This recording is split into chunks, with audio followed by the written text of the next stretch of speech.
நேர்கள் அனைவருக்கும் இனிய மாலை வணக்கம். நாடே முதன்மை மக்களே தலைவர்கள் குரலற்ற மக்களின் குரல் மின்னல் அரசியல் நிகழ்ச்சி செப்டம்பர் 21 இலங்கை ஜனநாயக சோசலிச குடியரசினுடைய 9வது நிறைவேற்று அதிகாரமுடைய ஜனாதிபதியை தெரிவு செய்வதற்கான தேர்தல் நடைபெற இருக்கிறது. தேர்தல் களம் இப்பொழுது சூடுபிடிக்க ஆரம்பித்துள்ளது. தேர்தலோடு சார்ந்த விடயங்களை நாங்கள் பேசுவதற்காக இன்றைய மின்னல் நிகழ்ச்சிக்கு 2 அரசியல் பிரமுகர்களை அழைத்திருக்கிறோம். அவர்களை அறிமுகம் செய்வதற்கு முன்னர் வழமை போல் ஒரு திருக்குறளோடு நிகழ்ச்சியை நாங்கள் ஆரம்பிப்போம்.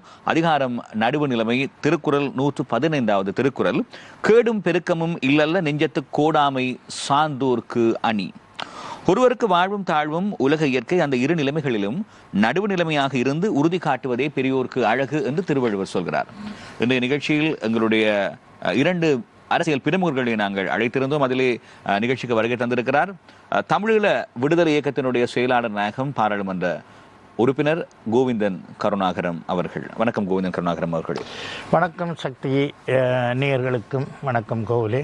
ஆமா, மற்றவர் இலங்கை தேசிய தோட்ட தொழிலாளர் சங்கத்தினுடைய தலைவர் மற்றும் பாராளுமன்ற உறுப்பினர் ஜனாதிபதியினுடைய சிரேஷ்ட ஆலோசகர் வடிவேல் சுரேஷ் அவர்கள் இன்னும் ஒரு சொற்ப வேளையில் வந்துவிடுவேன் என்று சொல்லுகிறார். அவரும் இந்த நிகழ்ச்சிக்கு நாங்கள் அவரையும் அழைத்திருந்தோம். நாங்கள் கேள்வியை கோவிந்தன் கருணாகரம் அவர்களிடத்திலிருந்தே ஆரம்பிப்போம். கோவிந்தன் கருணாகரம் அவர்களே, ஜனாதிபதி தேர்தல் களம் சூடு பிடித்திருக்கிறது.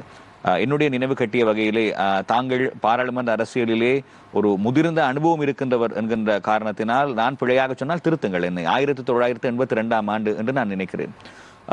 குமார் பொன்னம்பலம் அவர்கள் ஜனாதிபதி தேர்தல் களத்திலே போட்டியிட்டிருந்தார். அதன் பின்னர் 2 தடவைகள், ஒரு தடவை MK சிவாஜிலிங்கம் அவர்கள், மீண்டும் ஒரு தடவை MK சிவாஜிலிங்கம் அவர்கள், 2 தடவை. ஆகவே தமிழ் தேசிய அரசியல் பரப்பிலே இருந்து 2 தமிழர்கள் மொத்தமாக 3 ஜனாதிபதி தேர்தல்களிலே போட்டியிட்டிருந்தார்கள். ஆனால் இவர்கள் எல்லோருக்கும் ஒருமித்து எல்லோரும் ஆதரவு வழங்கினார்களா என்று பார்த்தால் அது ஒரு கேள்விக்குறியாக இருந்தது. ஆனால் இம்முறை ஜனாதிபதி தேர்தல் களத்திலே தமிழ் தரப்பில் இருந்து ஒரு பொது வேட்பாளர், தமிழ் தேசிய பொது கட்டமைப்பு 7 அரசியல் இயக்கங்கள், அந்த பக்கத்தில் இன்னும் ஒரு 7 முக்கியமான சிவில் சமூக பிரதிநிதிகளை உள்ளடக்கி ஒரு உடன்படிக்கையும் கைச்சாத்திட்டு இப்போது பொது வேட்பாளராக கிழக்கு மண்ணை சேர்ந்த முன்னாள் பாராளுமன்ற உறுப்பினர் அரியநேத்திரம் அவர்களை பேரிட்டிருக்கிறீர்கள். ஆகவே இப்போது மக்கள் மத்தியில் இருக்கக்கூடிய கேள்வி, பல தடவைகள் இவை எல்லாமும் வாய் சவாடலாக இருக்குமோ அல்லது வெறுமனே பேச்சரவிலே இருந்து பொது வேட்பாளரை போட்டுவிட மாட்டார்களா என்றெல்லாம் நினைத்தார்கள். இப்போது கட்டுப்பணம் செலுத்தி ஆயிற்று, வேட்புமனுவும் தாக்கல் செய்தாயிற்று.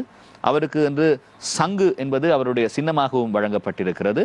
இப்போது அரியநேத்திரன் அவர்கள் இருக்கிறார். ஏன் தமிழ் தேசிய அரசியல் பரப்பிலே இருக்கக்கூடிய மக்கள் அனைவரும் இந்த தமிழ் பொது வேட்பாளருக்கு ஆதரவு தெரிவிக்க வேண்டும்? அதற்கான கால நீதி என்ன? அதற்கான காரணங்கள் என்ன? சொல்லுங்கள். நீங்கள் கதைத்ததுக்கு மேலால் இன்று முதலாவது பிரச்சார கூட்டமும் தொடங்கி இருக்கின்றது.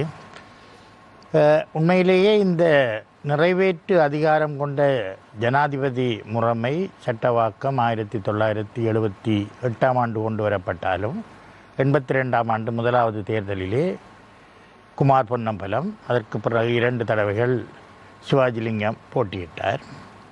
இவர்கள் இருவரும் இந்த ஜனாதிபதி தேர்தலில் போட்டியிடும் போது தமிழ் பொது வேட்பாளர்களாக இவர்கள் போட்டியிடவில்லை. அவர்கள் தாங்கள் இந்த ஜனாதிபதி தேர்தல்களிலே ஒரு குறிக்கோளை வைத்துக்கொண்டு இந்த ஜனாதிபதி தேர்தல்களிலே போட்டியிட்டார்கள். தற்போது இந்த 2024 ஜனாதிபதி தேர்தலிலே தமிழ் பொது வேட்பாளர் ஒருவர் களமிறங்கி இருக்கிறார், களம் இறக்கப்பட்டிருக்கின்றார். அதாவது இந்த காலகட்டத்திலே தமிழ் பொது வேட்பாளர் ஒருவர் தேவை என்பதை அரசியல் கட்சிகள் உணர்ந்திருந்தன. நான் நினைக்கின்றேன் ஜனநாயக தமிழ் தேசிய கூட்டணி உருவாகி ஜனநாயக தமிழ் தேசிய கூட்டணியிலே அதனுடைய நிறைவேற்று குழுவிலே இந்த தமிழ் பொது வேட்பாளர் ஒருவரை ஜனாதிபதி தேர்தலில் நிறுத்த வேண்டும் என்று சொல்வதற்கு முன்பே நான் நினைக்கின்றேன் குருக்கள் மடம், மட்டக்களப்பு மாவட்டத்திலே குருக்கள் மடத்திலே ஒரு புத்தக வெளியீட்டிலே வைத்து நான் உரையாற்றும் போது இதை வலியுறுத்தி உரையாற்றியிருந்தேன். காரணம் என்னவென்றால் இந்த நாட்டிலே நான் நினைக்கின்றேன் சக்தி டிவியிலே ஏற்கனவேயும் இது சம்பந்தமாக பேசிய ஞாபகம் இருக்கின்றது. அது இங்கேயோ அல்லது ஏதும் பத்திரிகையாளர் மாநாட்டிலேயோ தெரியாது. இந்த நாட்டிலே 6 ஜனாதிபதிகள் மக்களினால் தெரிவு செய்யப்பட்டிருக்கின்றார்கள். ஜே.ஆர். ஜெயவர்த்தனாவிலிருந்து கோட்டபாய ராஜபக்ஷ வரைக்கும் 6 ஜனாதிபதிகள். விஜயவர்த்தன, பிரேமதாச, சந்திரிகா, மஹிந்த, மைத்திரி, கோட்டபாய. டிவி விஜயதுங்க அவர்கள் ஒரு குறுகிய காலம். டிவி விஜயதுங்க அவர்கள் மக்களினால் தெரிவு செய்யப்படாத ஜனாதிபதி. நான் கூறுகின்றேன், மக்களினால் தெரிவு செய்யப்பட்ட தேர்தலின் மூலமாக. இந்த 6 ஜனாதிபதிகளிலே தமிழ் மக்கள் 2 ஜனாதிபதிகளுக்கு ஆதரவு அளித்திருந்தார்கள். 94 சந்திரிகாவுக்கும் 2015 மைத்திரிபால சிறிசேனை. ஆனால் இந்த புரையோடி போயுள்ள தமிழ் பிரச்சனை, இனப்பிரச்சனை, இந்த நாடு சுதந்திரமடைந்த காலமிருந்து தமிழர்கள் சுதந்திரமாக இந்த நாட்டின் சமபிரஜைகளாக வாழ்ந்தது இல்லை. தமிழர்கள் அடக்கி ஒடுக்கப்பட்டதும், அவர்கள் மீது கலவரங்கள் மூலமாக தாக்கப்பட்டதும், அவர்களது நிலங்களில் குடியேற்ற மூலமாக அவர்களது நிலங்கள் கபலீகரம் செய்யப்படுவதும், வடகிழக்கு பௌத்தமயமாக்கப்படுவதும் தொடர்ச்சியாக நடைபெற்று கொண்டிருக்கின்றது. நாங்கள் ஆதரவளித்த ஜனாதிபதிகளும் இதற்கான ஒரு தீர்வை காணவில்லை. நாங்கள் ஆதரவளிக்காத ஜனாதிபதிகளும் இதற்கு ஒரு தீர்வை காணவில்லை. எங்களுடைய வெறுப்பு, இனிவரும் ஜனாதிபதிகளும் இந்த பிரச்சனைக்கு ஒரு தீர்வை காண மாட்டார்கள் என்கின்ற நோக்கத்திலே எங்களுடைய இனப்பிரச்சனை இன்னமும் தீரவில்லை என்பதை வெளியுலகுக்கு தெரிந்திருந்தாலும் நாங்கள் ஒற்றுமையாக, தமிழர்கள் ஒற்றுமையாக அதை வெளிக்கொண்டு வர வேண்டும் என்கின்ற ஒரு முக்கியமான காரணத்துடன் தான் இந்த தமிழ் பொது வேட்பாளர் என்கின்ற அந்த விடயம் எடுத்துக்கொள்ளப்பட்டது. பல சர்ச்சைகளுக்கு பின்பு, பல பேச்சுவார்த்தைகளுக்கு பின்பு புரிந்துணர்வு ஒப்பந்தம் ஒன்று கைச்சாத்திடப்பட்டு அரியநேந்திரன் அண்ணன் அவர்கள் பொது வேட்பாளராக அறிமுகப்படுத்தப்பட்டு அதற்குரிய வேலைப்பாடுகள் நடந்து கொண்டிருக்கின்றது. இருந்தாலும் நாங்கள் பேசும்போது பல விடயங்களை இது விடயமாக பேசியிருந்தோம். தமிழ் பொது வேட்பாளர் ஒருவரை இறக்கும்போது உண்மையிலே எங்களது பிரச்சனைகளை வெளியில் கொண்டு வருவதற்கு மேலாக தமிழ் மக்கள், தமிழ் கட்சிகள், குறிப்பாக 2009க்கு பின்பு, 2009க்கு முன்பு ஒரு குறிப்பிட்ட காலம், 2001 இருந்து 2009 வரை, 2009க்கு முன்பு கசப்பான பல அனுபவங்களினால் பிரிந்து கிடந்த தமிழ் கட்சிகள், இயக்கங்கள் ஒன்றிணைந்து தமிழ் தேசிய கூட்டமைப்பை உருவாக்கியதற்கு பின்பு பெரும்பான்மையான தமிழர்களின் ஒரே தெரிவாக தமிழ் தேசிய கூட்டமைப்பு இருந்தது. தமிழ் மக்களின் அரசியல் குரலாக அந்த தமிழ் தேசிய கூட்டமைப்பு இருந்தது. 2009க்கு பின்பு மிகவும் மோசமான ஒரு பிரிவினையை சந்தித்து கொண்டிருந்த தமிழ் கட்சிகள், தமிழ் மக்கள் இந்த பொது வேட்பாளரை மையமாக வைத்து மீண்டும் அதே நிலைமைக்கு ஒரு ஒற்றுமையாக வரலாம் என்கின்ற ஒரு ஆசையும் நப்பாசையும் இருந்தது. அதற்கு மேலாக ஒரு பொது வேட்பாளர் என்கின்ற விடயத்தை நாங்கள் நிலைநிறுத்தினால் இந்த 2024ஆம் ஆண்டு தேர்தல் கோகுல் கடந்த ஜனாதிபதி தேர்தல்கள் போல அல்லாது ஒரு வித்தியாசமான தேர்தலாக இருக்கின்றது. அதுவும் இந்த அறகலைய போராட்டம் நடந்ததற்கு பின்பு மக்களினால் தெரிவு செய்யப்பட்ட கோட்டபாய அதே மக்களினால் விரட்டி அடிக்கப்பட்டு பாராளுமன்றத்திலே ஒரு ஆசனத்தை கூட மக்களினால் பெற்றுக்கொள்ள முடியாமல் தேசிய பட்டியல் மூலமாக வந்த ரணில் விக்ரமசிங்க அவர்கள் ஜனாதிபதியாக இருக்கும் இந்த நேரத்திலே கடந்த ஜனாதிபதி தேர்தலிலே குறிப்பாக இருமுனை போட்டி தான் நிலவும். ஆனால் இந்த முறை பிரதான வேட்பாளர்களாக 3 பேர் தற்போது நாமலும் வந்திருக்கின்றார். நான் நினைக்கவில்லை அவரை ஒரு பிரதான வேட்பாளராக கருதலாம் என்று. இருந்தாலும் 3 பிரதான வேட்பாளர்கள் இந்த ஜனாதிபதி தேர்தலிலே இருக்கும்போது தமிழ் மக்களது வாக்குகள் ஒரு நிச்சயமாக ஒரு ஒரு ஒரு பெறுமதியான வாக்குகளாக இருக்கும். அதாவது தமிழ் மக்களிற்கு எந்த அளவிற்கு இந்த இனப்பிரச்சனைக்கான ஒரு நிரந்தர தீர்வு தேவையோ அதே போன்று இந்த பிரதான வேட்பாளர்களுக்கு தமிழ் மக்களது வாக்கு தேவைப்படும். அந்த நேரத்திலே எங்களுடன் பேச வந்தால் நாங்கள் இந்த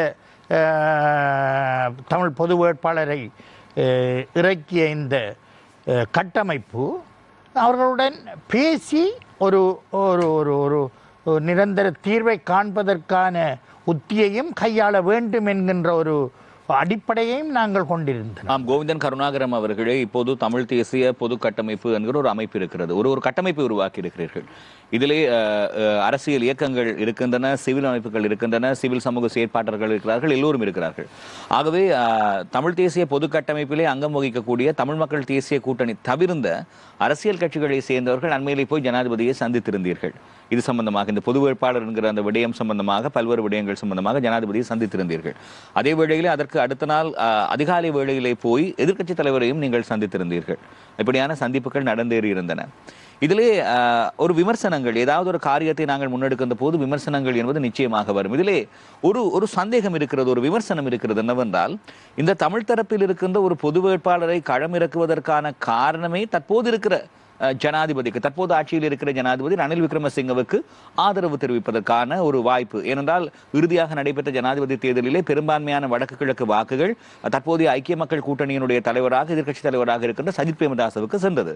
ஆகவே அவரிடத்திலே இருக்கக்கூடிய அந்த வடக்கு கிழக்கு அந்த வாக்கு வங்கியை மழுங்கடிப்பதற்காக, அதனை நீர்த்து போக செய்வதற்காக இந்த தமிழ் தரப்பு பொது வேட்பாளர் ஒருவரை நிறுத்தி அதன் மூலமாகவும் தற்போது இருக்கிற ஜனாதிபதியினுடைய கரங்களை பலப்படுத்துவதற்காகத்தான் இந்த யுக்தி.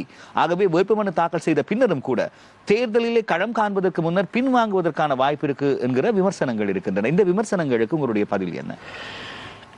நாங்களாக உண்மையிலேயே தமிழீழ விடுதலை இயக்கம், தமிழ் மக்கள் விடுதலை கழகம், பிளட்டும், ஜனநாயக போராளிகள் அமைப்பும் நீங்கள் கூறியதைப் போன்று ஜனாதிபதி ரணில் விக்ரமசிங்கே அவர்களையும் எதிர்க்கட்சி தலைவர் சஜித் பிரேமதாச அவரும் ஒரு ஜனாதிபதி வேட்பாளர், அவரையும் சந்தித்திருந்தோம். இதிலே நாங்களாக போய் சந்திக்கவில்லை. நீங்கள் ஒன்றை உணர்ந்து கொள்ள வேண்டும். நாங்களாக அவரை போய் சந்திக்கவில்லை. எங்கள் அனைவருக்கும் முதலாவதாக ரணில் விக்ரமசிங்கே அவர்களது அலுவலகத்திலே இருந்து தனித்தனியாக அழைப்பு வந்தது. அதாவது நான் ஏற்கனவே குறிப்பிட்டதைப் போன்று நாங்கள் ஒரு தமிழ் பொது வேட்பாளரை நிறுத்தினால் நிச்சயமாக தென்னிலங்கையிலே ஒரு அதிர்ச்சி வரும். தற்போதைய இந்த தேர்தல் காலகட்டங்களிலே, ஏனென்றால் தமிழ் மக்களது வாக்கு கட்டாயமாக வெல்வதற்கு ஒரு ஜனாதிபதி வேட்பாளருக்கு தேவை என்ற காரணத்தினால் அவர்கள் எங்களை நிச்சயமாக பேச்சுவார்த்தைக்கு அழைப்பார்கள். அந்த விதத்திலே ஜனாதிபதி செயலகத்திலே இருந்து அனைத்து இந்த கட்டமைப்பிலே இருக்கும் ஒவ்வொருவருக்கும் தனித்தனியாக அழைப்பு வந்தது. அதற்கு பின்பு நாங்கள் சூம் வழியாக ஒரு மீட்டிங்கை நடத்தினோம். நடத்தின போது நான் குறிப்பிட்டது, அதாவது நான் தான் அந்த கூட்டத்துக்கு தமிழீழ விடுதலை இயக்கத்தை பிரதிநிதித்துவப்படுத்தி சென்றிருந்தேன். நான் கூறினேன் அந்த என்னுடைய கருத்தை, எங்களுடைய கட்சியினுடைய கருத்தை. நாங்கள் இந்த தமிழ் பொது வேட்பாளரை ஒருவரை களமிறக்க வேண்டும் என்று பேசும்போது, பேசுவதற்கு அழைத்தால் நாங்கள் பேச வேண்டும் என்கின்ற ஒரு நிபந்தனையும் அதிலே இருந்தது. அந்த விதத்திலே இன்று ஜனாதிபதி அழைத்திருக்கின்றார்.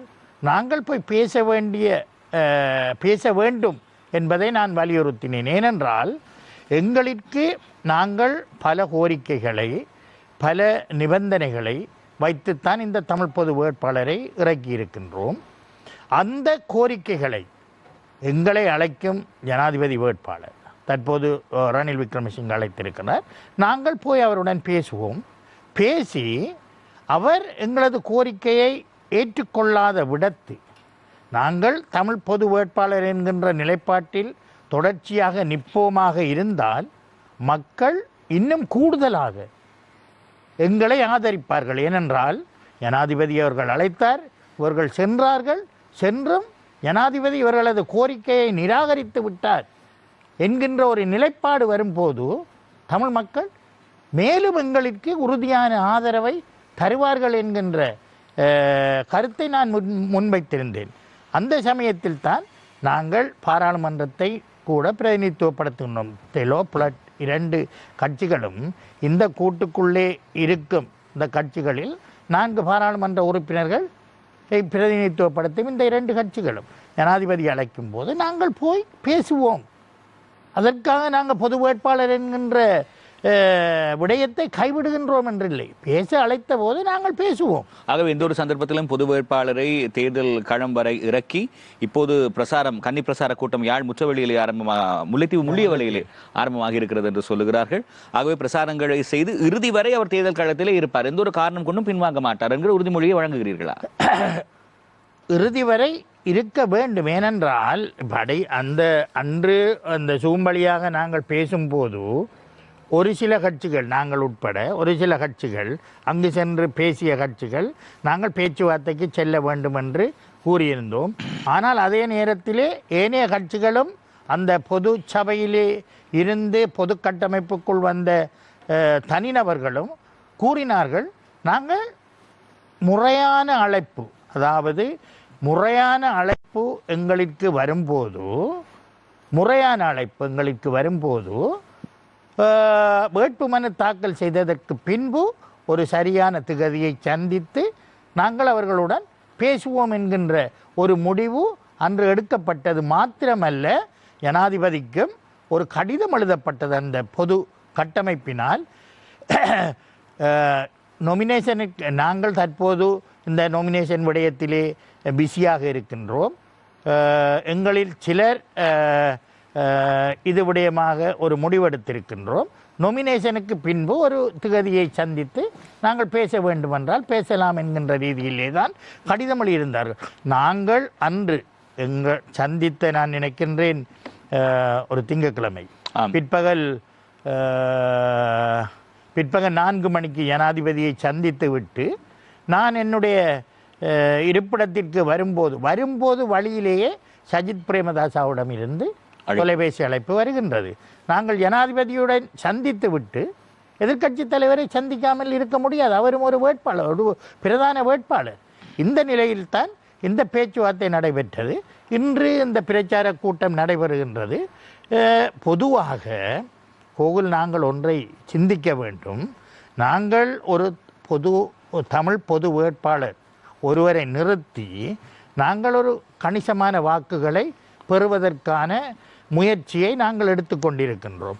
ஆனாலும் எங்களுடைய இறுதி நிலைப்பாடு என்னவென்றால், இந்த இனப்பிரச்சனைக்கு தீர்வு, தமிழர்களின் பிரச்சனை, தமிழ் பேசும் வடகிழக்கு பிரச்சனைக்கு ஒரு நிரந்தரமான தீர்வு வேண்டும் என்பதுதான் எங்களுடைய இறுதி இலக்கு.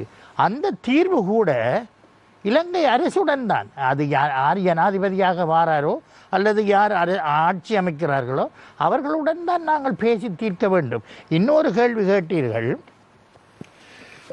கடந்த தேர்தலிலே சஜித் பிரேமதாச அவர்களுக்கு அமோகமான ஆதரவு வடகிழக்கிலே இருந்தது, உண்மைதான். நாங்கள் கூட வீதியாக இறங்கி சஜித் பிரேமதாச அவர்களுக்கு பிரச்சாரம் செய்தேன். ஏனென்று சொன்னால் 2010, 2015, 2019 தேர்தலிலேயே 3 ராஜபக்சர்கள் போட்டியிட்டார்கள். ராஜபக்சர்கள் தான் போட்டியிட்டார். 2005 ராஜபக்சர்கள் தான் போட்டியிட்டார். ராஜபக்ச என்கின்ற பெயருக்கே தமிழ் மக்கள் வாக்களிப்பதற்கு தயாராக இல்லை. அதற்காகத்தான் நாங்கள் 2010 கூட சரத் பொன்சேகாவுக்கு ஆதரவளித்திருந்தோம். உண்மையிலேயே சரத் பொன்சேகா களமுனையிலே இருந்து தமிழர்களை அழித்ததிலே முக்கியமான ஒரு இராணுவ தளபதியாக இருந்தவர்.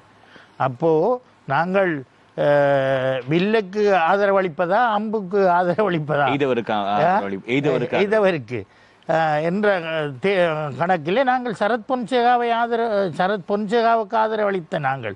அதற்கு பிறகு சரத் பொன்சேகா அதற்கு கொடுத்த வியாக்கியானம் என்பது யாராலும் ஏற்றுக்கொள்ள முடியாதது. நான் தமிழ் மக்களுக்கு துரோகம் செய்திருந்தால் தமிழ் மக்கள் எனக்கு வாக்களிக்கின்றார்கள், நான் தமிழ் மக்களது நண்பன் என்கின்ற மாதிரியான கருத்துக்களை எல்லாம் அவர் பதிவிட்டார். அது வேற விடயம். நான் சொல்ல வந்தது என்னவென்றால், இந்த பொது வேட்பாளர் சஜித்திற்கு விழப்போகும் வாக்குகளை தடுத்து ரணில் விக்ரமசிங்கவை வெல்ல வைப்பதற்காக நாங்கள் இன்னொரு விடயத்தை நாங்கள் புரிந்து கொள்ள வேண்டும். சரியா? நான் ஏற்கனவே கூறியதை போன்று 3 பிரதான வேட்பாளர்கள் இருக்கின்றார்கள். ரணில் விக்ரமசிங்க, சஜித் பிரேமதாச, அனுரகுமார திசாநாயக்க. சரிதானே? அனுரகுமார திசாநாயக்காவை பொறுத்த மட்டிலே தமிழ் மக்கள் வாக்களிப்பதற்கு நான் நினைக்கவில்லை தயாராக இருப்பார்கள் என்று. ஏனென்றால் அதற்குரிய காரணங்களும் இருக்கின்றது. இந்த 13வது திருத்தச் சட்டத்தை முற்றுமுழுதாக எதிர்த்ததுக்கு மேலாக 2006ஆம் ஆண்டு வடகிழக்கை நிரந்தரமாக பிரிப்பதற்கு நீதிமன்றத்தை நாடி பிரித்தவர்கள் என்கின்ற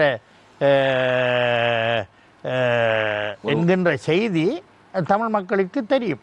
அந்த வகையிலே கோகுல் எப்படியோ தமிழ் மக்கள் ஒன்றில் சஜித் பிரேமதாசாவுக்கு அல்லது ரணில் விக்ரமசிங்காவுக்கு தான் வாக்களிக்கப் போகின்றார். அந்த நிலையிலே தமிழ் வேட்பாளர் ஒரு ஆள் இருக்கும்போது அந்த வாய்ப்பு உண்மையிலே அனுரகுமார திசாநாயக்காவுக்கு தான் செல்ல வேண்டியது. ஏனென்றால் சிங்கள மக்கள் மத்தியிலே இந்த வாக்குகள் 3ஆக பிரிந்தால் சில வேளையிலே அதை அனுரகுமார திசாநாயக்காவுக்கு சாதகமாக கூட எடுத்துக்கொள்ளலாம். அப்படி இருந்தும் சில வேளையிலே நான் குறிப்பிடுகின்றேன், ஒரு குறிப்பிட்ட அளவு நாங்கள் வடகிழக்கிலே இருக்கும் 12 லட்சம் வாக்குகளிலே தமிழ் பொது வேட்பாளர் ஒருவர் எங்களுடைய முயற்சியினால் ஒரு 8-10 லட்சம் வாக்குகளை இல்லை ஒரு 6 லட்சம் வாக்குகளை எடுக்கின்றார் என்று வைத்துக்கொள்வோம். தெற்கிலே அனுரகுமார திசாநாயக்க 2000 சிங்கள மக்களின் வாக்குகளை மாத்திரம் பயன்படுத்தி ஒரு ஜனாதிபதி தெரிவு செய்யப்படலாம் என்பதை 2019 கோட்டபாய உறுதிப்படுத்தி இருக்கின்றார். தமிழ் மக்கள் இந்த நிலையிலே இருக்கின்றார்கள் என்கின்ற ஒரு இனவாதம் தெற்கிலே உருவாகி தமிழ் மக்கள் சஜித்திற்கோ அல்லது ரணில் விக்ரமசிங்கவுக்கோ ஆதரவளிக்கின்றார்கள் என்கின்ற அந்த இனவாதத்தை வெளியில் கொண்டு வந்தால் ஒரு 5-6 லட்சம் வாக்குகளை நாங்கள் தமிழ் பொது வேட்பாளர் பெற்று ஒரு 50,000 வாக்கினால் அனுரகுமார திசாநாயக்கா வென்றால் நிலைமை எப்படி இருக்கும்? அனுரகுமார திசாநாயக்கா 13வது திருத்தச் சட்டத்தை முற்றுமுழுதாக எதிர்க்கிறார். அண்மையில் கூட 13வது திருத்தச் சட்டத்திற்கும் மாகாண சபைக்கும் அவர் எதிர். ஆனால் தமிழ் மக்கள் விரும்புகிறபடியால் கொஞ்ச நாளைக்கு இருக்கட்டும் என்று வைத்து அவர் வெண்டு இந்த 13வது திருத்தச் சட்டத்தை அரசியல் அமைப்பில் இருந்து நீக்கினால் இவ்வளவு காலம் போராடி எங்களுக்கு கிடைத்திருக்கின்ற இந்த மாகாண சபை முறைமையும் இல்லாமல் சென்று விட்டதே என்ற குற்றச்சாட்டு யார் மேல் வரும்? யார் மேல் வரும்? உங்கள் எல்லோர் மேலும் எங்கள் மேல்தான் வரும். இவைகளை எல்லாம் நாங்கள் ஆழமாக சிந்திக்க வேண்டும், ஆழமாக சிந்திக்க வேண்டும். தமிழ் பொது வேட்பாளர் ஒருவர் நிறுத்தி நாங்கள் 6 லட்சம் வாக்கு 7 லட்சம் வாக்குகளை பெற்றுவிட்டோம் என்று சந்தோஷப்படுவதை விட இதிலே உள்ள நன்மை தின்மைகளை சற்று ஆழமாக சிந்திக்க வேண்டும் என்பதுதான் எங்களுடைய நிலைப்பாடு. இன்னும் ஒரு விமர்சனம் இருக்கிறது. ஏனென்றால் இப்போ ஸ்ரீலங்கா முஸ்லீம் காங்கிரசினுடைய தலைவர் பார்லிமெண்ட் உறுப்பினர் ரவுஃப் ஹக்கீம் அவர்கள் சொல்லியிருக்கிறார், இந்த ஜனாதிபதி இந்த பன்முகப்படுத்தப்பட்ட நிதியிலே எதிர்த்தரப்பிலே இருக்கிறவர்களுக்கு அதிக அளவிலே ஒதுக்கி கொடுத்த ஜனாதிபதியாக இருக்கிறார் என்கிற ஒரு விடயத்தை அந்த தேர்தல் பிரசார பரப்புரை கூட்டத்தின் போது அவர் சொல்லியிருந்தார். இப்போது இலங்கை தமிழரசு கட்சியினுடைய சிரேஷ்ட துணைத் தலைவராக இருக்கக்கூடிய வடமாகாண அவைத்தலைவர் CVK சிவஞானம் அவர்கள் ஒரு ஊடகவியலாளர் சந்திப்பை வைத்து சொல்லுகிறார், கூட்டமைப்பில் இருக்கக்கூடிய 10 பேருக்கும் நிதி எடுக்கப்பட்டிருக்கிறது. ஆகவே நிதியை ஜனாதிபதி தரப்பில் இருந்து நிதியை வாங்கி இருக்கிறார்கள். நாங்கள் இப்போது உரிமை என்கிற விடயத்தை தாண்டி அபிவிருத்தி பக்கமும் நகர்கிறோம். ஆகவே அபிவிருத்தி செய்ய வேண்டியதும் எங்களுடைய கடமை. ஆகவே இந்த நிதியை எடுத்தது எந்த ஒரு பிழையும் இல்லை என்கிற ஒரு நியாயப்பட அவர் கருத்து தெரிவித்திருக்கிறார்.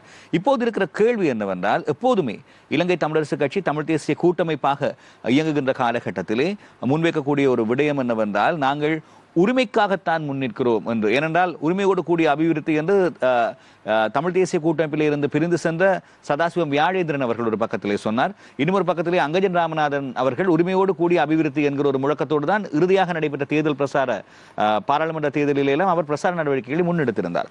ஆகவே ஜனாதிபதி தேர்தல் செப்டம்பர் 21ஆம் தேதி இருக்கின்ற இந்த காலகட்டத்திலே ஜனாதிபதி பன்முகப்படுத்தப்பட்ட நிதியிலே எதிர்த்தரப்பிலே இருக்கக்கூடியவர்களுக்கு, வடக்கு கிழக்கிலே இருக்கக்கூடிய பார்லிமெண்ட் உறுப்பினர்களுக்கு கரிசனையோடு நிதியை ஒதுக்கீடு செய்வது என்பதை நாங்கள் எப்படி எடுத்துக்கொள்ளலாம்? ஆகவே இந்த நிதி ஒதுக்கீட்டின் மூலமாக ஒரு மறைமுகமான ஒரு ஆதரவு கரம் தனக்கு தேவை என்கிற செய்தியை ஜனாதிபதி சொல்லி இருக்கிறார் என்கிற ஒரு விமர்சனம் இருக்கிறது. இன்னொரு பக்கத்திலே அதனை நாங்கள் பற்றி பிடித்துக் கொண்டிருக்கிறோம் என்பது வருமாக இருந்தால், இத்தனை காலமாகவும் உரிமை என்கிற ஒரு கோஷம் எழுப்பியவர்கள் இப்போது அபிவிருத்தி பக்கம் சாய்ந்திருக்கிறார்கள் என்று எடுத்துக்கொள்ள முடியுமா? எப்படி நாங்கள் புரிந்து கொள்வது?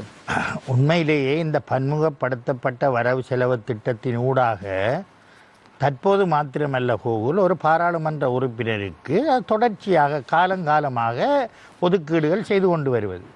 நான் 89ஆம் ஆண்டு பாராளுமன்றத்திலேக்கு வந்து 94ஆம் ஆண்டு வரைக்கும் பாராளுமன்றத்திலே இருந்த அந்த 5.5 வருட காலகட்டத்திலும் 6 வருடத்திற்கான, நான் நினைக்கிறேன் 89, 90, 91, 92, 6 வருடத்திற்கான நிதி ஒதுக்கீடு எனக்கு கிடைக்கப்பெற்றது. அந்த நேரம் உண்மையிலே 2.5 மில்லியன் 25 லட்சம் தான் ஒரு எம்பிக்குரிய ஒரு வருடத்திற்கான ஒதுக்கீடு. அந்த நேரம் வேறு விஷயம். 2 லட்சம் ரூபாயில் ஒரு 20க்கு 80 பள்ளிக்கூட கட்டிடம் ஒன்று கட்டலாம். இப்போ அப்படி இல்லை. ஆனால் 2020ஆம் ஆண்டு இந்த பாராளுமன்றம் வந்த உடனே அனைத்து பாராளுமன்ற உறுப்பினர்களுக்கும் 1 கோடி ரூபாய் காசு ஒதுக்கப்பட்டது. 2021, 22, 23 காலகட்டங்களிலே பொருளாதார சூழ்நிலை, இந்த கொரோனா இந்த இதுகள் வந்ததால் பொருளாதார சூழ்நிலை காரணமாக பாராளுமன்ற உறுப்பினர்களுக்கு இந்த நிதி ஒதுக்கீடு கொடுக்கப்படவில்லை. அபிவிருத்தி திட்டங்கள் மிகவும் மந்தகதியில் தான் நடைபெற்றது.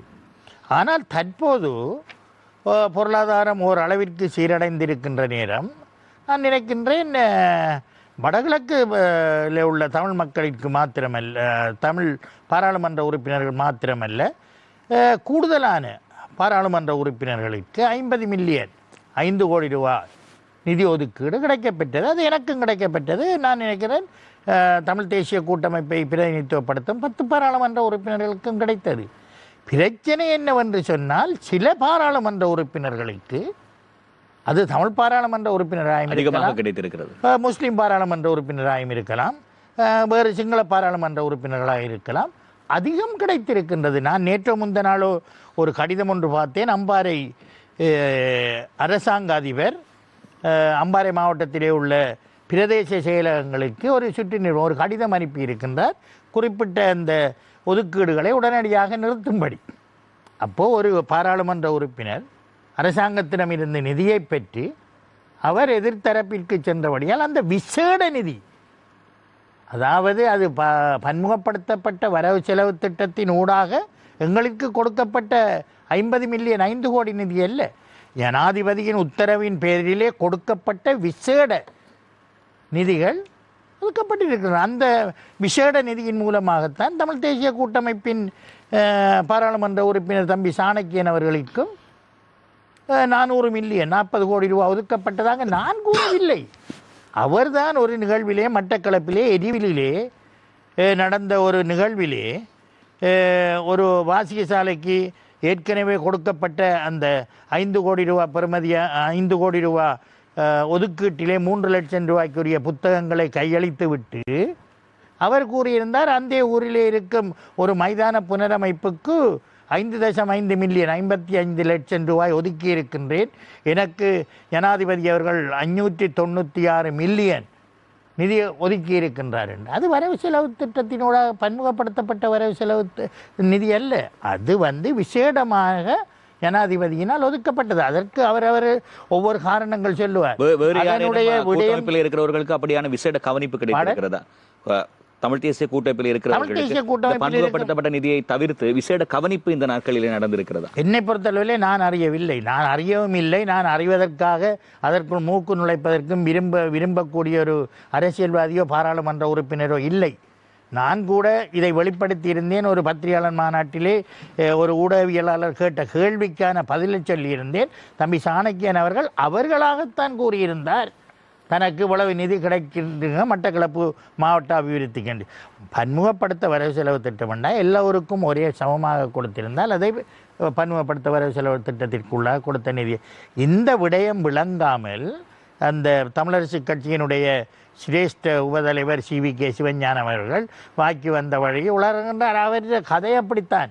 அது எல்லாருக்கும் கிடைத்தது தானே. பாராளுமன்ற உறுப்பினர்களுக்கு அது மாவட்ட அபிவிருத்தி. பாராளுமன்ற உறுப்பினர்களுக்கு இப்போ இருந்தில்லை, எப்போ இருந்தோ அவர்களுக்குரிய வரப்பிரசாதங்களில் தங்களுடைய மாவட்ட அபிவிருத்திக்கு ஒரு குறிப்பிட்ட அளவு நிதி ஒதுக்கப்படுவது. அது இந்த முறை கொஞ்சம் கூடுதலாக ஒதுக்கப்பட்டிருக்கின்றது. ஏனென்றால் கடந்த 3 வருடங்களிலே அது ஒதுக்கப்படாத காரணத்தினால் ஒதுக்கப்பட்டது. அதை நாங்கள் செலவழித்தோம். இந்த விசேட நிதிக்கும் பன்முகப்படுத்தப்பட்ட வரவு செலவு திட்ட நிதிக்கும் எந்த சம்பந்தமும் இல்லை என்பது என்னுடைய கருத்து. கோவிந்தன் கருணாகரம் அவர்களே, இந்த நிதி இந்த ஜனாதிபதி தேர்தலிலே நாங்கள் எவருக்கு ஆதரவு கரம் நீட்டுகிறோம் என்கிற விடயத்திலே செல்வாக்கு செலுத்துமா செலுத்தாதா? அந்த உறுதிப்பாட்டை வழங்க முடியுமா? செல்வாக்கு செலுத்தாது. நிதி வழங்கியது, நிதி வாங்கியது, செல்வாக்கு செலுத்தாது. சொல்ல முடியுமா? இந்த கேள்வி என்னை கொண்டு ஒரு அது பிரச்சனை இல்லை. ஏனென்றால் ஏற்கனவே ஒரு விமர்சனத்துக்கு உள்ளாக்கப்பட்டேன் நானும் இதை சொல்வதற்கு. ஆனால் விசேடமாக கொடுக்கப்படும் நிதி செல்வாக்கு செலுத்தும் என்பது உங்களுக்கோ எனக்கோ மீறி மக்களுக்கும் தெரியும் தானே. ஆமாம், வடிவேல் சுரேஷ் அவர்கள் எங்களோடு இணைந்திருக்கிறார். ஜனாதிபதியினுடைய சிரேஷ்ட ஆலோசகர், பாராளுமன்ற உறுப்பினர், இலங்கை தேசிய தோட்ட தொழிலாளர் சங்கத்தினுடைய ஒரு முக்கியஸ்தர் எங்களோடு இணைந்திருக்கிறார். வணக்கம் வடிவேல் சுரேஷ் அவர்கள். வடிவேல் சுரேஷ் அவர்கள், நான் நினைக்கிறேன் மதுரையில் இருந்து நிகழ்ச்சிக்கு நேரடியாக வந்திருந்தீர்கள். ஆகவே எங்களுடைய அழைப்பை ஏற்று நிகழ்ச்சிக்கு வருகை தந்தமைக்காக அந்த வேலைப்பழுமிக்க சூழ்நிலையிலே நாங்கள் நிகழ்ச்சியினுடைய தயாரிப்பாளர்கள் சார்பிலே ஹிருதயபூர்வமான நன்றிகளை தெரிவிக்கிறோம். வடிவேல் சுரேஷ் அவர்களை, ஜனாதிபதி ரணில் விக்ரமசிங்க அவர்களுக்கு தான் இந்த ஜனாதிபதி தேர்தலில் உங்களுடைய ஆதரவு இருக்கிறது. அண்மையிலே 34 தரப்பினர், அங்கீகரிக்கப்பட்ட அரசியல் கட்சிகள், பல்வேறு இயக்கங்களை சேர்ந்தவர்கள் எல்லோரும் கொழும்பு பத்திரமுல்லவிலே ஒரு நிகழ்ச்சியை முன்வைத்து இயலும் ஸ்ரீலங்கா உடன்படிக்கை என்கிற ஒரு உடன்படிக்கையிலே கைச்சாத்திட்டார்கள். ஆகவே இப்போது மலேக மக்கள் சார்ந்து பல சவால்கள் இருக்கக்கூடிய ஒரு காலகட்டத்தில் இருக்கிறோம் நாங்கள். ஆகவே இப்படியான ஒரு காலகட்டத்தில் வெறுமனே பெருந்தோட்ட தொழிலாளர்கள் மட்டும் மலேக மக்கள் அல்ல. மலேக சமூகம் என்பது பறந்து விரிந்து இருக்கக்கூடிய ஒரு சமூகம். ஆகவே அப்படியான ஒரு சமூகம் சார்ந்து அந்த சமூகத்தை பிரதிநிதித்துவப்படுத்தக்கூடிய ஒரு அரசியல் கட்சியினுடைய ஒரு தொழிற்சங்கவாதியாக இந்த தேர்தலிலே, ஜனாதிபதி தேர்தலிலே தாங்கள் சஜித் பிரேமதாச ஐக்கிய மக்கள் சக்தி பக்கம்தான் இருந்து பாராளுமன்றத்துக்கு முறை வந்தீர்கள். இருந்தாலும் கூட சஜித் பிரேமதாசவை விட தற்போது ஜனாதிபதி தேர்தல் களத்திலே முன்னணியிலே இருக்கக்கூடியதாக சொல்லப்படுகின்ற அன்றகுமார திசாநாயக்கவை விட, நாமல் ராஜபக்சவை விட ஏன் நாங்கள் தற்போது இருக்கக்கூடிய ஜனாதிபதியோடு இந்த மலேக சமூகம் சார்ந்தவர்கள் இருக்க வேண்டும்? அதற்கான காரணங்களாக நீங்கள் எதனை உள்வாங்கினீர்கள்? எந்த அடிப்படையிலே அந்த ஆதரவை வழங்கினீர்கள்? ஆரம்பத்தில் நன்றி கோகுல் அவர்கள், இந்த சந்தர்ப்பத்தை எனக்கு வழங்கியமைக்கு. அதே போன்று என்னுடைய சிரேஷ்ட பாராளுமன்ற உறுப்பினர் மட்டக்களப்பு மாவட்டத்தினுடைய கருணாகரன் அவர்களையும் கலந்து கொள்வதற்கு சந்தோஷப்படுகின்றேன். திரு கோகுல் அவர்கள், நல்ல ஒரு விஷயம் இது. மலையகத்தை பொறுத்தவரை அபிவிருத்தி அரசியல், மற்றது எங்களுடைய உரிமை அரசியல், 2 விடயங்கள் இருக்கின்றன. இந்த உரிமை அரசியல், அபிவிருத்தி அரசியல் ரெண்டையும் கலந்து பார்க்கும்போது எங்களுடைய உட்கணிப்பு வசதிகள், இன்றைய வாழ்வாதார பிரச்சனைகள் எல்லாமே பார்க்கும்போது இன்று எங்களுக்கு வடகிழக்கு தமிழ் மக்களை விட, கொழும்பு வாழ் தமிழ் மக்களை விட மலையக தமிழ் மக்களோட பிரச்சனை வேறாக இருக்கின்றது, வித்தியாசமாக இருக்கின்றது.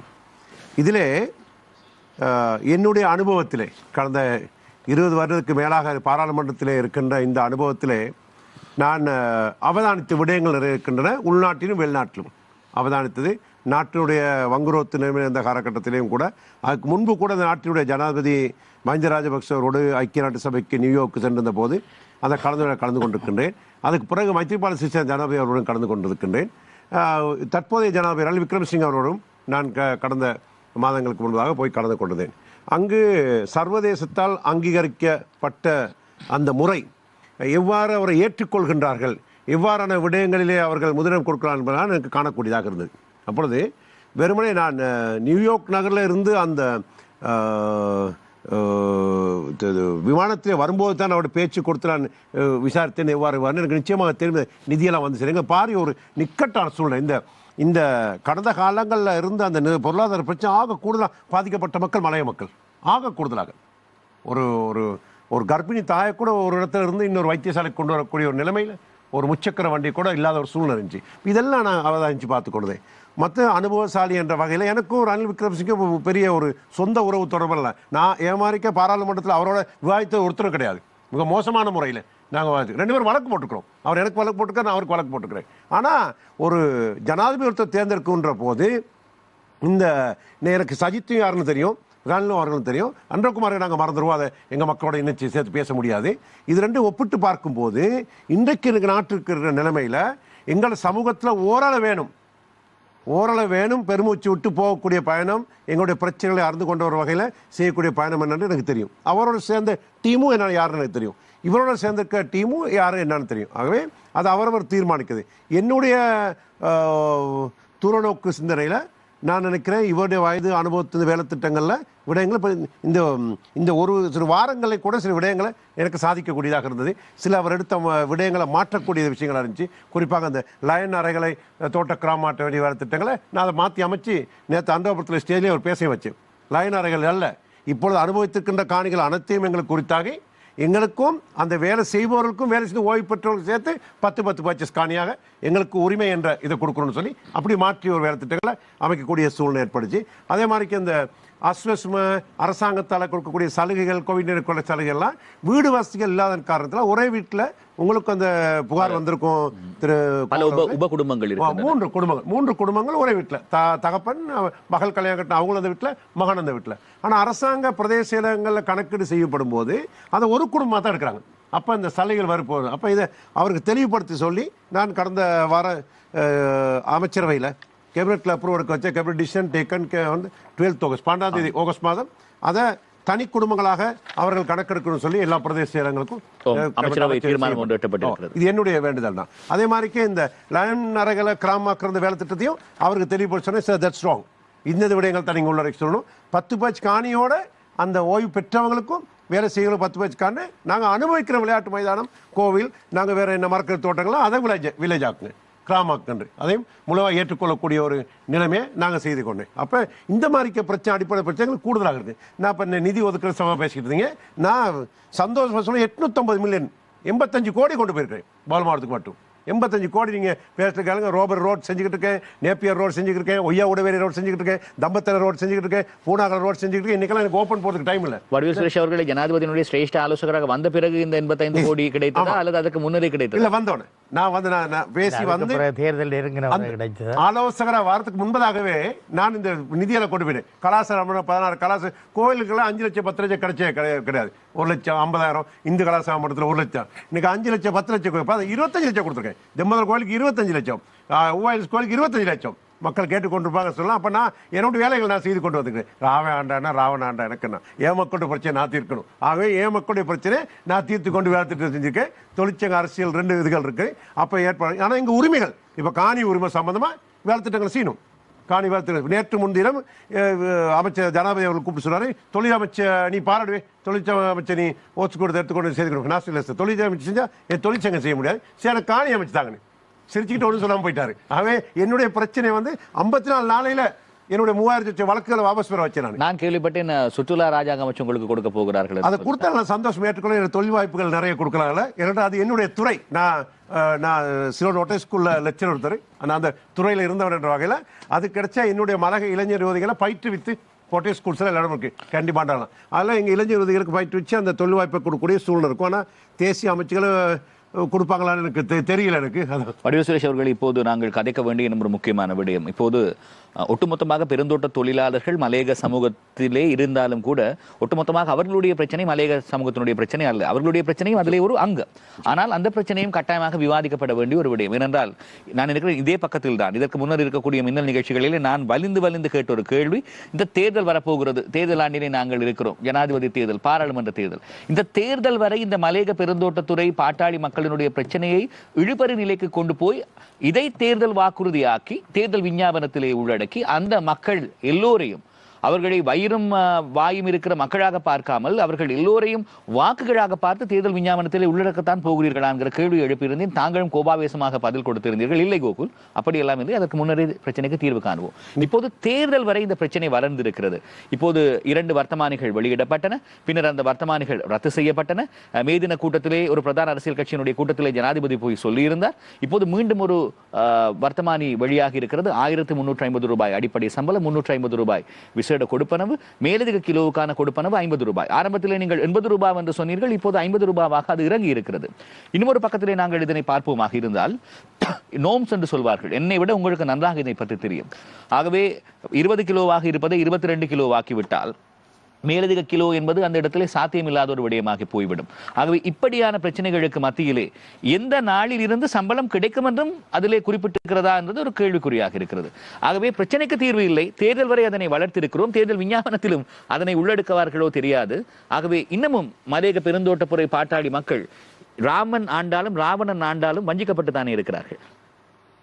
நிச்சயமாக கோகுல் அவர்களே, நல்ல ஒரு விஷயம். இது என்னோட சம்பந்தப்பட்ட முக்கியமான கேட்டுங்க. அன்னைக்கு இதே பிரச்சனை கேட்கும்போது வேலுக்குமார் பாராளுமன்ற உறுப்பினர் இந்த பக்கம் இருந்தார், நான் அந்த பக்கம் இருந்தேன். இன்னைக்கு வேலுக்குமார் நானும் ஒரே பக்கம் இருக்கிறோம். ஆகவே அவர் புத்திஜீவி, அவர் கூட நிலைமையை நடைமுறையில் எதுன்னு சொல்லி ஏற்றுக்கொண்டு நாங்கள்லாம் இணைஞ்சு வேலை திட்டங்கள் செய்து கொண்டிருக்கிறோம். அரசாங்கத்தோடு இணைந்து ஜனாதிபதியோட நாங்கள் ஆதரவு கொடுத்தாலும் கூட நாங்கள் இந்திய வம்சாவளி தமிழ் மக்கள்ன்ற வகையில் இந்த நாட்டுடைய ஜனாதிபதி ஆக முடியாது, பிரதம மந்திரியாக ஆக முடியாது. ஆக இந்த நாட்டில் ஆக போகிற ஒரு பெரும்பான்மையத்தை சார்ந்த ஒரு ஜனாதிபதி தான் ஆக போகிறாரு. இனவாதம் மற்ற அல்லது இனவாதம் குறைவான ஒருத்தருக்கு நம்ம சப்போர்ட் பண்ண வேண்டிய நிலைமைக்கு தள்ளப்பட்டிருக்கோம். என் பிறந்தநாள்லேருந்து துக்கத்தை அனுபவித்தவங்க 71 பிறந்தேன், அப்பையும் எங்களுக்கு துக்கம் வறுமை, 77 எங்களுக்கு பிரச்சனை, 87 88 எங்களுக்கு பிரச்சனை, 83 எங்களுக்கு பிரச்சனை, வடகிழக்கில் யுத்தம் இருக்கும்போதும் எங்களுக்கு பிரச்சனை. ஆகவே எல்லாத்துலேயும் பாதிக்கப்பட்ட ஒரு சமூகம் என்ற வகையில் கல்வி கலாச்சாரம் பொருளாதாரம் எல்லா ரீதியிலையும் பாதிக்கப்பட்ட மக்கள் என்ற வகையில் இன்னைக்கு உழைப்புக்கேற்ற ஊதிய சம்பந்தமாக இந்த சக்தி டிவிக்கு நன்றி சொல்லிக்கிட்டு இருப்போம். தொடர்ந்து அதை வெளிக்கொணர்ந்த ஒரு ஸ்தாபனம் என்ற வகையில் கோகுல் அவர்களே, இந்த உழைப்பு கேட்ட ஊதிய சம்பந்தமாக எனக்கு எல்லாரும் விமர்சனம் சொல்கிறாங்க. ஆனால் பேச்சுவார்த்தை கொடுத்துட்டு வந்தே கிடையாது. இது சம்பந்தமாக 68 பேச்சுவார்த்தைக்கு நான் போயிருக்கிறேன். நான் என்னுடைய வயதுக்கு கூட்டு ஒப்பந்தம் வரும்போது சம்பளம் 500 ரூபாய் இருந்துச்சு. அதை 700 ரூபாய் ஆக்கணும். 700 ரூபாய் ஆக்கணும். நானும் அவர் ஆர்வம் தொண்டமான அவர்கள் கலசினா வருது 200 ரூபாய் கூட்டி 700 ரூபாயிலிருந்து 1000 ரூபாய்க்கு 1000 ரூபாய்க்கு படாத பாடு, பிரச்சனைகள், பல வருடங்கள் இழுத்தடிப்பு, வழக்கு, நீதிமன்றத்துக்கு சென்று அந்த 700 1000 ரூபாய் ஆக்கணும். இன்னைக்கு அந்த 1000 ரூபாயும் 900 ரூபாய்க்கு தான் இபிஎஃப் 100 ரூபா பட்ஜெட் அலவன்ஸ் போட்டுதாங்க. அன்னைக்கு இந்த 900 ரூபாய் 1350 ரூபாய் ஆக்கியிருக்கோம். நான் அது போதும் என்று சொல்லவில்லை, போதாது. இன்னைக்குள்ள வாழ்க்கைகளுக்கு 3000 4000 கொடுத்தாலும் போதும், ஆனால் போதாது. ஆனால் இன்னைக்கு இருக்க நிலைமையில நாங்கள் 900 ரூபாய் இந்த சம்பளத்தை அடிப்படை சம்பளத்தை 1350 ரூபாய்க்கு கொடுத்துருக்கோம். கஷ்டப்பட்டு போராடி அழுத்தம் கொடுத்து பெருந்தோட்ட கம்பெனிகளோட சண்டை பிடிச்சி நான் போய் உயர்நீதிமன்ற கூட்டில் இருக்கும்போது நான் யோசிச்சு கொடுத்தேன், நான் ஏன்டா கூட்டுக்கு நான் செஞ்ச தவறுனா என்னுடைய மக்கள் உழைப்பு கேட்ட ஊதியம் கேட்டாங்க. ஆனால் என்னைய கொண்டு போய் ஆர்பிசி கம்பெனி கூட்டில் வச்சுட்டு இருந்தாங்க. ஆனால் பரவாயில்ல, முகம் கொடுத்தோம், 1000 ரூபாய்க்கு வழக்கு முகம் கொடுத்தோம். ஆனால் இதெல்லாம் செய்துட்டு வரும்போது நான் இங்கே வச்சோன்னா 9 பேர் ஒன்று சேருவோம் மலைய பாராளுமன்ற இந்த பொது பிரச்சனைகள்லாம் முகம் கொடுப்போம்னு சொல்லி. ஆனால் இது அரசியல் சம்மந்தப்பட்டது 4 வருஷம் போராடுற விஷயம், 4 வருஷம் போராடுற விஷயம். தேர்தல் இடவில் வந்துருச்சு, 4 வருஷம் போராடுற விஷயம். அப்போ செய்து கொண்டு போது இந்த நீங்கள் சொன்ன வர்த்தமானி வெளியீடு இது அதுக்கு முழு ஆட்சேபனை, என்னுடைய முழு ஆட்சேபனை அதுக்கு நான் ஏற்றுக்கொள்ளலை. என்னுடைய முழுமை வன்மை கண்ட தெரிஞ்சு. ஆனால் இந்த பேச்சுவார்த்தையும் போகும்போது திரு கோகுல் அவர்களே, இந்த பேச்சுவார்த்தைக்கே வராதவங்க, இதனுடைய தாற்பயத்தை புரிந்து கொள்ளாதவர்கள் விமர்சனங்களுக்கும் ஊடகங்களுக்கும் சில விடயங்கள் சொல்லும் போது மனசுக்கு வேதனையா இருக்குது. தாங்களும் தொழிற்சங்கவாதிகளாக இருக்கின்றார்கள், தொழிற்சங்க அங்கத்தினர் காசு வாங்கி கொள்கிறார்கள், அந்த மலையக மக்களுடைய வாக்குகளை பெற்றுக் கொள்கின்றார்கள். ஆனால் இந்த விதம் பாராளுமன்றத்துக்கு எத்தனை முறை வந்தாங்க இந்த பேசினவங்க? கௌரவ திகாம்பரம் அவர்கள் நேற்று முன்னாள் தலைவர்களை சொல்றாரு, வடிவேல் காட்டி கொடுத்தா. நான் கேட்கிறேன், பாராளுமன்றத்தில் 2020 பாராளுமன்றத்தில் நம்ம தெரிவு செய்யப்பட்டது இருந்து இன்னைக்கு ஒரு பாராளுமன்ற அன்சாட் எடுங்க, உங்களுக்கு எடுத்துக்கொள்ளலாம், எடுத்து பாருங்க. எத்தனை முறை அமர்வுகளை கலந்துருக்கோம், எத்தனை முறை மலைய மக்கள் சம்பளம் பேசி இருக்கிறோம். நாங்க பேசி அழுத்தம் கொடுத்தோமா? தமிழ்லையும் பேசினேன், சிங்களத்தையும் பேசினேன், இங்கிலீஷ்லையும் பேசினேன், தொழிலமைச்சரோட பேசினேன், பெருந்தோட்ட கைத்தொழில் அமைச்சரோட பேசினேன், எல்லாத்தையும் ஜனாதிபதியோட பேசினேன், எல்லாத்தையும் வாக்குவாதப்பட்டு வந்து யார்ட்டையும் சமரசம் பேசி போல வாக்குவாதப்பட்டேன், இதை செய்யுங்க செய்யுங்க செய்யுன்னு.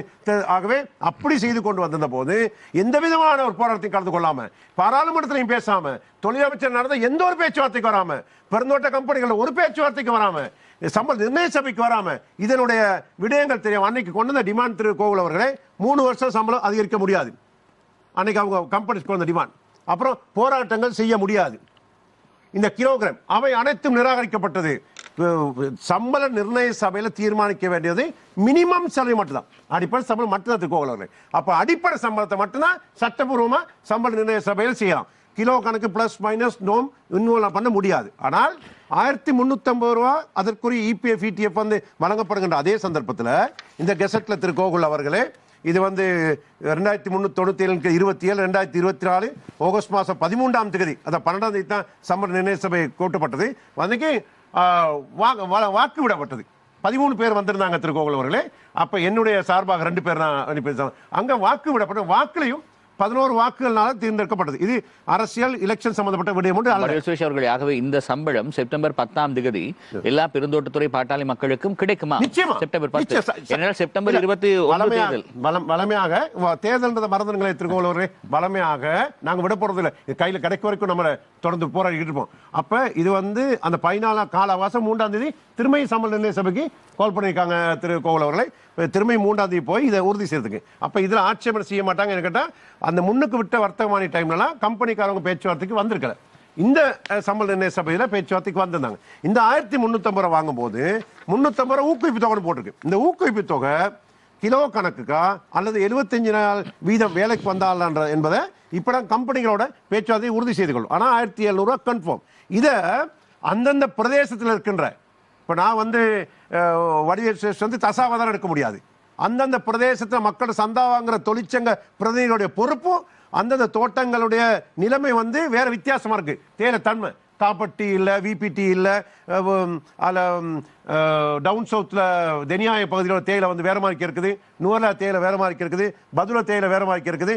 நடைமுறையில் சாத்தியப்படக்கூடிய விடயத்தில் அந்தந்த ஸ்பாட்க்கு போயிட்டு இந்த அறிக்கை கொடுக்குற எம்பி மாறும் அந்த தொழிற்சங்க பிரதிநிதிகள் போய் அந்தந்த பிரதேசத்துக்கு ஏற்ற நோமை ஃபிக்ஸ் பண்ணிக்கணும். ஃபீல்டுக்கு வித்தியாசம் ஆகுமா அந்த நோம்ஸ். அப்போ அதை இந்த பிரதிநிதிகள் கண்காணித்து அதை அவங்களுக்கு ரப்பர் இதை விட மிச்சமானது. ரப்பர் 175 மரங்கள் எடுத்தால் தான் 6 கிலோ ரப்பர் எடுக்கலாம். சொட்டு சொட்டாதான் பால் கொட்டும், சிரட்டையில் பொழுது பறக்க வைக்க முடிய மாட்டேது. நான் அவங்களையும் பார்க்கணும். ரத்னபுரம் கேகால பிரதேசங்களில் கழுத்து ரப்பர் தோட்டங்களில் கிலோவுக்கு தான் கிலோவை போடக்குள்ள அந்த சொட்டு ஒரு மரத்துல 10 அடி 15 அடி போகணும் இன்னொரு மரத்துக்கு. அப்புறம் மழை நேரங்களில் கஷ்டம். அப்போ அவங்களோட இதையும் எனக்கு பிரச்சனை ஆகும். இன்னொரு இந்த முள்ளு தேங்காய் இருக்கு, அது பேரே முள்ளு தேங்காய், பாம் ட்ரீ. அதில் எல்லா இடத்துலையும் முள்ளு உங்களுக்கு தெரியும். அதில் அந்த மக்களுடைய ஹெல்த் அண்ட் சேஃப்டி சுகாதார பாதுகாப்பு மிக கடினமான முடியும். அதை அப்போ அவர்களுக்கும் இந்த சேம் வேஜஸ் போர்ட் இதே சம்பள நிர்ணய சபை தான். ஆகவே இந்த 1350 ரூபாய்க்கு நாங்கள் கொண்டு இருக்கோமே, இந்த 4 வருஷ காலமா இதுக்கு எதிர்ப்பா பேசுறவங்க இந்த அளவுக்கு கொண்டு இருக்காங்க. அவங்க செஞ்ச கடமை என்ன, அவங்களுடைய பொறுப்பு என்ன? 50 ரூபா வாங்கி கொடுக்கல திகாம்பரம் அவர்களே, 50 ரூபா வாங்கி கொடுக்காத அமைச்சர்கள் இருந்தவங்களுக்கு 50 ரூபா வாங்கி கொடுக்க முடியாம இருந்தீங்க. எல்லாரும் ஒன்று சேருங்கள் கூப்பிட்டேன், அனைவரும் வாருங்கள், இதை ஒன்று சேர்ந்து செய்வோம்னு சொன்னேன். உங்களுக்கு கசமான அனுபவம் இருக்கு. 50 ரூபா இருக்கிறதுக்கு என்ன பாடுபட்டீங்க, 50 ரூபா எடுத்து கொடுக்க முடியாமையே போச்சுன்றத வேதனை உங்களுக்கு இருக்கு.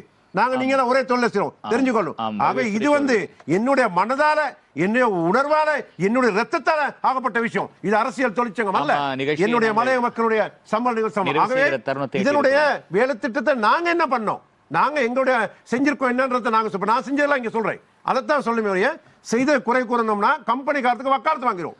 கம்பெனி காலத்தை சக்திமத்படுத்தாங்க, தொழிலாளர்களையும் தொழிற்சங்கத்தை சக்திமத்படுத்துறோம். வடிவேல் சுரேஷ் அவர்களே, நிகழ்ச்சியினுடைய இறுதி தருவாயிட்ட இருக்கிறோம். நான் ஒவ்வொரு நிமிடங்கள் உங்கள் இருவருக்கும் வழங்க இருக்கிறேன், நடுவுநிலைமையாக இருக்க வேண்டும் என்கிற காரணத்தோடு. அந்த ஒரு நிமிடத்துக்குள்ள இந்த கேள்விக்கான பதிலை சொல்லுங்கள். நான் கேள்வி அப்படியான ஒரு கேள்வியாக கேட்கிறேன். தமிழ் தேசிய மக்கள் முன்னணி, இலங்கை தமிழரசு கட்சி, இவர்கள் இருவருமே இந்த பொது வேட்பாளர் என்கிற விடயத்தோடு இதுவரை உத்தியோகபூர்வமாக இணங்கக்கூடிய ஒரு நிலையிலே இல்லை. அவர்களை இணங்க வைப்பதற்கான ஏதேனும் வேலை திட்டம் இருக்கிறதா? பச்சை கொடி காட்டுவார்களா கோவிந்தன் கருணாகரம் அவர்களே? தமிழ் தேசிய மக்கள் முன்னணி அவங்களுடைய நிலைப்பாட்டை வெளிப்படையாக கூறுகின்றார்கள், இந்த தேர்தலை பகிஷ்கரிக்க வேண்டும் என்று. ஆனால் இலங்கை தமிழரசு கட்சி இன்னமும் முடிவெடுக்கவில்லை என்று, எப்போது முடிவெடுக்கப் போகின்றார்கள் என்று தெரியாது. தேர்தல் விஞ்ஞாபனம் வரட்டும், அதை பார்த்து விட்டு முடிவெடுப்போம் என்றால் அது எப்போ முடிவெடுக்க போகின்றார்கள் என்று இல்லை. 2005 தேர்தல் பகிஷ்கரிக்கப்பட்டது, அதனால் ஏற்பட்ட விளைவுகள் என்ன என்று தெரியும். அதே போன்று இப்போவும் தேர்தலை பகிஷ்கரிக்கின்றது என்பது அதை ஏற்றுக்கொள்ள முடியாத ஒரு விடயம். 2005 தேர்தலை பகிஷ்கரித்தபடித்தால் ரணில் விக்ரமசிங்கே அவர்கள் தோற்கடிக்கப்பட்டார், மஹிந்த ராஜபக்ச வென்றார். ஆனால் அது ஒரு பேரழிவை சந்தித்தது. ரணில் விக்ரமசிங்கே அவர்கள் வென்றிருந்தால் அவர் பிரச்சனையை தீர்ப்பார் என்று சொல்லியிருக்க மாட்டேன். நான் இந்த அழிவிலிருந்து ஓரளவிற்கு காப்பாற்றப்பட்டிருக்கலாம். அதாவது நீங்கள் கேட்ட கேள்விக்கு தேர்தல் பகிஷ்கரிப்பு என்பது அது ஒரு ஜனநாயக மறுப்பு என்றுதான் நான் கூறுவேன். ஆமாம், வடிவேல் சுரேஷ் அவர்களை ஒரு நிமிடம் தான் இருக்கிறது, அதிகமாக நாங்கள் பேச முடியாத நிகழ்ச்சியை நிறைவு செய்ய வேண்டும். எனக்கு ஒரு உத்தரவாதத்தை, ஒரு உறுதிமொழியை இந்த நிகழ்ச்சியை பார்த்து கொண்டிருக்கக்கூடிய பெருந்தோட்டப்புற பாட்டாளி மக்களுக்காக வழங்க முடியுமா? செப்டம்பர் 10 வரக்கூடிய அந்த சம்பளம் தொடர்பான அந்த ஆவணத்திலே அவர்களுடைய அதிகரித்த சம்பளம் 1350 ரூபாய் அடிப்படை சம்பளம், 350 ரூபாய் விசேட கொடுப்பனவு, அந்த சம்பளம் கிடைக்குமா அவர்களுக்கு? சட்டப்பூர்வமாக வர்த்தமானிலே உறுதி செய்யப்பட்டிருக்கிறது. இரு சாராரும் கலந்து பேச்சுவார்த்தை நடத்தி வாத விவாதத்துக்கு பிறகு வாக்குக்கு வெளியிடப்பட்டு வந்திருக்குது. அப்போ வளமையாக சட்டத்தின்படி 14 நாட்கள் நேரத்தின்படி 3ஆம் தேதி மீண்டும் இந்த சம்பள நிர்ணய சபை கூறப்படுது. அப்போ அன்னைக்கு 1350 ரூபா உறுதி. அந்த 350 ரூபாய்க்குரிய பொறிமுறை தான் நாங்கள் எதுன்னு கண்டுபிடிக்க வேண்டியதாக இருக்குது. அந்த வேலை திட்டங்கள் தான் செய்ய வேண்டியிருக்குது. அதுக்கு நான் திரும்ப இன்னைக்கு வேண்டுகொள்கிறேன், எல்லாரும் அதனையும் இழுத்து கொடுக்காம, இல்லை கம்பெனிக்காரங்களுக்கு யாரோ சப்போர்ட் பண்ணனால தான் இன்னைக்கு இவ்வளோ தூரம் வந்த விஷயம். எல்லா இடங்களையும் பிரச்சனை இருக்குது. அது நாங்கள் செய்து கொண்டிருக்கும் போது இது அரசியலாகவும் கருத வேணாம், தொழிற்சங்கமாகவும் கருத வேணாம். இது எங்கள் மக்களுடைய உரிமை. அனைவருக்கும் இந்த பெற்றுக் கொடுக்கக்கூடிய வேலை திட்டங்களை நாங்கள் மேற்கொள்ளும். அந்த வேலை திட்டங்கள் தான் நாங்கள் செய்து கொண்டிருக்கோம். அண்ணன் அவர் கூறிய போல சிறுபான்மை மக்கள் தீர்மானிக்கக்கூடிய சக்தியாக இருக்குது. 2005 ரணில் விக்ரமசிங்கே ஜனாதிபதி ஆகியிருப்பார், வடகிழக்கு மக்கள் நினைச்சிருந்தாங்க. ஆக இந்த முறை ஒரு நல்ல ஒரு சந்தர்ப்பம், எங்களுடைய பேரம் பேசு வேலை திட்டங்களை பண்ணி எங்கள் மக்களுடைய உரிமையை பெற்றுக்கொள்ளுது. அதுகளை நான் கட்டமாக இந்த 1 வீக்கில் இந்த 7 நாளையில் நான் ஜனாதிபதி ரணில் விக்ரமசிங்கே அவர் மூலமாக காய் நகர்த்தி இந்த காணி உரிமைகள் ஏனைய ஆசிரியர் கிராம சம்பந்தமான ஜனாதிபதி அவர்களை ஹட்டன் கொண்டு போய் புத்திஜீவிகள்லாம் வச்சு நான் கடந்த வாரம் வேலை திட்டங்கள் செய்கிறேன். ஆகவே அந்த வேலை திட்டங்களையும் கட்டமாக நாங்கள் வெற்றி பெறுவது தான் எங்களுடைய வெற்றியை தவிர, இல்லாட்டி நாங்கள் குறை கண்டு இதே சின்னத்தில் இருந்தால் 1 வருஷத்தில் நாங்கள் பார்லிமெண்ட் எம்பி ஆகலாம், இதே தங்க ஊசின்னு எடுத்து கண்ணில் குத்திக்க முடியாது, இதே சின்னத்தில் தான் நாங்கள் வெற்றி கொள்ளலாம். நன்றி வடிவேல். ஓட்டு கேட்கறதுக்கு நாங்கள் இருப்போம், மக்களுக்கு சுரேஷ் அவர்களே. நன்றி வடிவேல் சுரேஷ் அவர்களே. சமகால அரசியல் களத்தில் இருக்கக்கூடிய பல விடயங்கள் சம்பந்தமாக நாங்கள் மூத்த 2 அரசியல் தலைவர்களோடு விவாதித்தோம் என்கிற ஒரு நம்பிக்கையோடு நிகழ்ச்சியை நாங்கள் நிறைவு செய்கிற தருணத்தை எட்டியிருக்கிறோம். இலங்கை தேசிய தோட்ட தொழிலாளர் சங்கத்தினுடைய முக்கியஸ்தர், பாராளுமன்ற உறுப்பினர், ஜனாதிபதியினுடைய சிரேஷ்ட ஆலோசகர் வடிவேல் சுரேஷ் அவர்களுக்கு எங்களுடைய இதயபூர்வமான நன்றி. அதுபோன்று தமிழீழ விடுதலை இயக்கத்தினுடைய செயலாளர் நாயகம், சிரேஷ்ட அரசியல்வாதி, பாராளுமன்ற உறுப்பினர் கோவிந்தன் கருணாகரம் அவர்களுக்கும் எங்களுடைய இதயபூர்வமான நன்றி. நிகழ்ச்சியினுடைய தயாரிப்பாளர் காளிமுத்து சந்திரன், தயாரிப்பு உதவியாளர்கள், எப்போதும் உற்சாகமாக இருக்கின்ற ஸ்டைன் கலையகத்தினுடைய கேமரா தொழில்நுட்ப குழாத்தினரோடு நிகழ்ச்சியை நாங்கள் நிறைவு செய்கிறோம். அடுத்த தேர்தலை பற்றி யோசிப்பவர் அரசியல்வாதி, ஆனால் அடுத்த தலைமுறையை பற்றி யோசிப்பவர் தான் தலைவர் என்று சொல்லுவார்கள். ஆகவே நாங்கள் தலைவர்களை தேடுகிறோமா அல்லது அரசியல்வாதிகளை தேடுகிறோமா என்பதை நிகழ்ச்சியை பார்த்துக் கொண்டிருக்கின்ற நீங்களே முடிவு செய்து கொள்ளுங்கள் என்கிற அந்த ஒரு செய்தியோடு நிகழ்ச்சியை நிறைவு செய்கிறோம். நன்றி, வணக்கம்.